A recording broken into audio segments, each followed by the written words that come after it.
Nous avons parlé du courage comme d'une décision. Nous avons parlé de la détermination comme d'un muscle. Nous avons mis en place des routines pour sortir de votre zone de confort. Vous êtes prêt à foncer. Vous avez l'étincelle. Mais il y a un dernier danger qui guette l'entrepreneur déterminé. Un danger d'autant plus sournois qu'il est souvent glorifié par la culture start-up, par les films et par les réseaux sociaux. Ce danger, c'est le mythe de la machine. Vous connaissez cette image, l'entrepreneur héroïque qui dort 4 heures par nuit sous son bureau, celui qui enchaîne les cafés, qui répond aux emails à 3 heures du matin, qui se vante de travailler 100 heures par semaine. C'est la hustle culture, la culture du charbon, le culte de l'épuisement comme signe extérieur de réussite. Laissez-moi vous dire une vérité qui pourrait vous sauver la vie, ou du moins sauver votre entreprise. Cette culture est une arnaque. C'est un mensonge biologique, c'est une hérésie stratégique. Si vous traitez votre corps et votre cerveau comme des machines inépuisables, vous allez peut-être aller vite, pendant 6 mois. Mais ensuite, vous allez vous écraser contre un mur. Ce mur s'appelle le burn-out. Et quand vous êtes en burn-out, votre détermination ne sert plus à rien car votre moteur est cassé. Dans cette dernière vidéo du module, nous allons changer de paradigme. Nous allons arrêter de gérer notre temps pour apprendre à gérer notre énergie. Car le temps est une ressource fixe, nous avons tous 24 heures, mais l'énergie est une ressource fluctuante. 1 heure de travail quand vous êtes frais, lucide et enthousiaste vaut 10 heures de travail quand vous êtes un zombie caféiné qui fixe son écran dans le vide. Nous allons voir que l'entrepreneur n'est pas un robot, mais un athlète de haut niveau. Et comme tout athlète, la performance ne vient pas seulement de l'entraînement, elle vient de la récupération.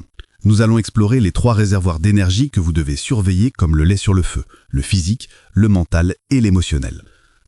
Premier réservoir, le réservoir physique, la base biologique. Commençons par la base, la plomberie, la chimie. Votre cerveau, cet outil merveilleux qui produit vos idées et vos stratégies, est un organe, un morceau de chair qui pèse environ 1,5 kg et qui consomme 20% de votre énergie totale, et qui est soumis à des lois biologiques strictes. Si vous négligez la biologie, la psychologie s'effondre. Vous ne pouvez pas avoir de courage si vous n'avez pas de glucose. Vous ne pouvez pas avoir de résilience si vous manquez de sommeil. Le pilier absolu, le non négociable, c'est le sommeil. Pendant des décennies, on a dit « dormir, c'est pour les faibles ». Margaret Thatcher ou Napoléon se vantaient de dormir 4 heures. C'était une erreur monumentale. Les neurosciences modernes, portées par des chercheurs comme Matthew Walker, auteur de Why We Sleep, ont prouvé que le sommeil n'est pas une période d'inactivité. C'est une période de nettoyage actif. Pendant que vous dormez, votre cerveau active le système glymphatique. C'est un système de chasse d'eau qui évacue les toxines neurochimiques, comme l'adénosine, accumulées pendant la journée. Si vous ne dormez pas assez, en dessous de 7 heures, ces toxines restent. Les conséquences ? Votre QI baisse, vous devenez littéralement plus bête, votre régulation émotionnelle saute, vous devenez irritable, anxieux, vous prenez les échecs de manière dramatique, votre capacité à prendre des décisions complexes s'effondre. Pour un entrepreneur dont le métier est de prendre des décisions difficiles et de gérer ses émotions, le manque de sommeil est une faute professionnelle grave. C'est comme un pilote de Formule 1 qui déciderait de partir avec des pneus crevés pour gagner du temps au stand. Prioriser votre sommeil n'est pas de la paresse, c'est de la stratégie. C'est votre arme de performance massive.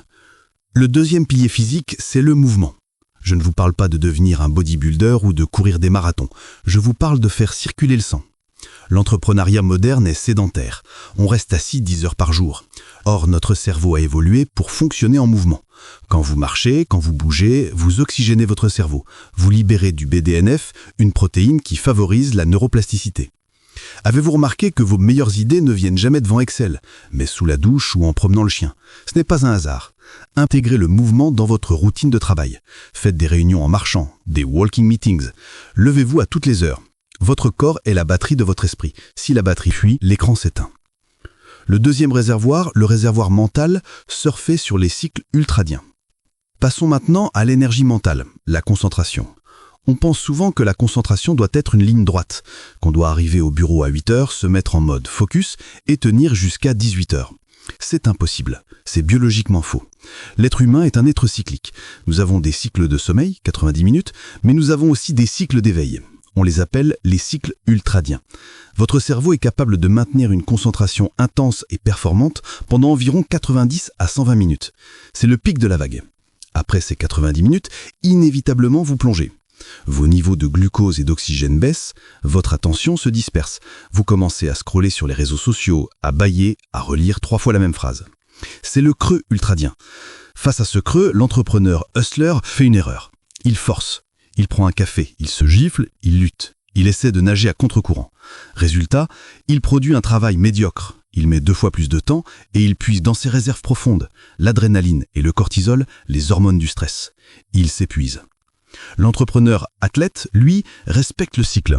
Il sait que quand la vague redescend, il ne sert à rien de ramer. Il faut sortir de l'eau et se reposer.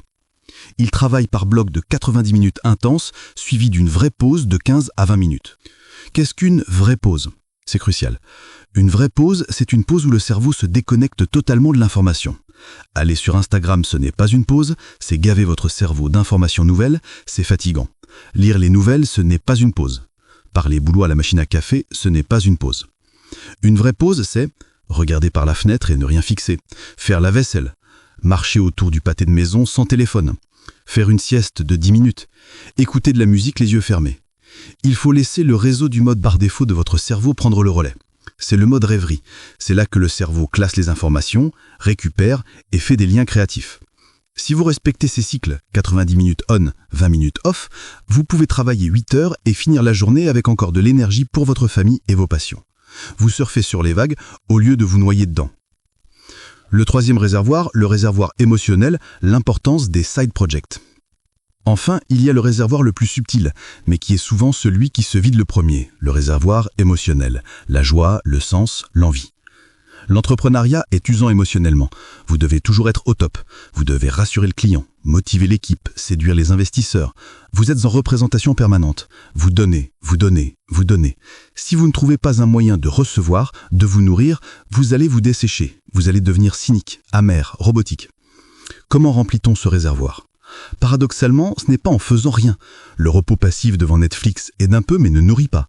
C'est en faisant autre chose. C'est la récupération active. C'est là qu'interviennent les side projects ou des projets parallèles ou les hobbies créatifs intenses. Beaucoup d'entrepreneurs pensent qu'ils ne doivent avoir qu'une seule obsession, leur business. Je n'ai pas le temps pour le reste. C'est une erreur. Avoir une activité à côté qui n'a aucun enjeu financier, aucun objectif de performance est vital. Pourquoi ? Parce que dans votre business, vous êtes dans le contrôle, dans le résultat, dans la responsabilité. C'est lourd. Dans votre side project, vous retrouvez la liberté, le jeu, l'apprentissage gratuit. Peut-être que c'est le jardinage, mettre les mains dans la terre et voir une plante pousser lentement, contrairement à la vitesse folle du business, ça apaise. Peut-être que c'est la musique, jouer du piano demande une concentration totale qui vide la tête des soucis de trésorerie. Peut-être que c'est la cuisine, la peinture, le jujitsu, la rénovation de meubles. Ces activités ne sont pas du temps perdu. Ce sont des sanctuaires. Ce sont des endroits où vous redevenez un débutant, où vous avez le droit à l'erreur, où vous créez pour le simple plaisir de créer. Ça nourrit votre âme, ça recharge votre créativité. Souvent, c'est en faisant de la poterie le dimanche que la solution à votre problème de marketing du lundi va surgir, parce que vous avez lâché prise. Ne sacrifiez pas ce qui vous rend humain pour votre entreprise. Votre entreprise a besoin que vous soyez un humain riche, complexe et vivant pour réussir. Si vous devenez une coquille vide obsédée par le chiffre d'affaires, vous perdrez votre créativité et à terme, votre entreprise. Conclusion, la performance durable. La détermination, ce n'est pas serrer les dents jusqu'à ce qu'elles cassent. La détermination, c'est organiser sa vie pour pouvoir tenir la distance. C'est accepter que vous êtes un être biologique. C'est protéger votre sommeil comme un trésor, c'est respecter vos rythmes naturels, c'est cultiver votre jardin secret. Ne cherchez pas à être une machine. Les machines, on peut les remplacer. Cherchez à être un humain en pleine possession de ses moyens. Un humain vibrant, reposé, lucide. C'est cet humain-là qui aura le courage de traverser les tempêtes. C'est cet humain-là qui aura la patience de faire 5000 prototypes s'il le faut. C'est cet humain-là qui réussira. Nous avons couvert l'état d'esprit, les outils, le financement, le chaos, la psychologie et maintenant l'énergie vitale. Vous êtes prêts. Vous avez tout. Mais il reste une dernière chose. Vous allez échouer. Je sais, ce n'est pas ce que vous voulez entendre à la fin d'un module sur le courage, mais c'est la vérité. Malgré toute votre préparation, malgré votre énergie, malgré votre intelligence, vous allez connaître des revers. Des petits, des moyens, peut-être des gros. Ce n'est pas une probabilité, c'est une certitude. Et la manière dont vous allez vivre cet échec, la manière dont vous allez l'interpréter, le digérer et l'utiliser, fera toute la différence entre la fin de l'aventure et le début de la vraie réussite. Dans le prochain module, nous allons briser le dernier tabou. Nous allons apprendre à échouer mieux. Nous allons voir pourquoi l'échec n'est pas le contraire de la réussite, mais son ingrédient principal. Préparez-vous à changer votre regard sur la chute.